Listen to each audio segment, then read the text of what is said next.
Mummy Mahindra ఇగో ఈ month జీతం. నీ జీతం ఎప్పుడో 10 తారీఖు వస్తుంది కదరా, అప్పుడే తెచ్చిస్తున్నావు.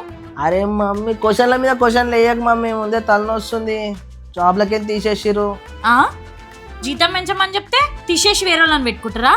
పాగలగాన్లు పోతేమని బేకార్ జాబ్, ఇంకొకటి చూసుకో. అరే ఫ్రిడ్జ్లో చికెన్ ఉందిరా, వేడి చేసి ఇస్తా, తింటావా? జాబ్ పోయిందిరా నాయన అంటే చికెన్ అంటావు నువ్వు.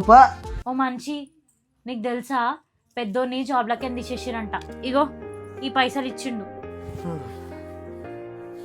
ఈడేం కనకార్యం చేసి వచ్చిండని చెప్పి జాబ్లకి తీసేసిర్రు. అది చెప్పు ముందు. ఏంలే, వీడు పోయి జీతం పెంచమని అడిగినంట, అంతే తీసేసిర్రు. నా కొడుకు పొద్దున ఎప్పుడో పోతే సాయంత్రంకి వస్తుండు. ఇన్ని రోజులు చేపించుకునే చాకే చేపించుకురు, జీతం పెంచమనేసరికి తీసేస్తారా? దొంగ వాడుకోలు.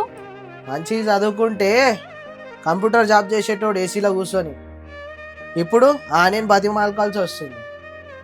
మా దోస్తులల్లా అందరు పిల్లలు మంచి జాబ్ చేసుకుంటా ఎన్నో ఫారెన్లో పనిచేస్తారు. ఈడున్నాడు ఇంట్లో వండి తినడానికి. ఏందో నీ ఇష్టం అని ఇష్టం.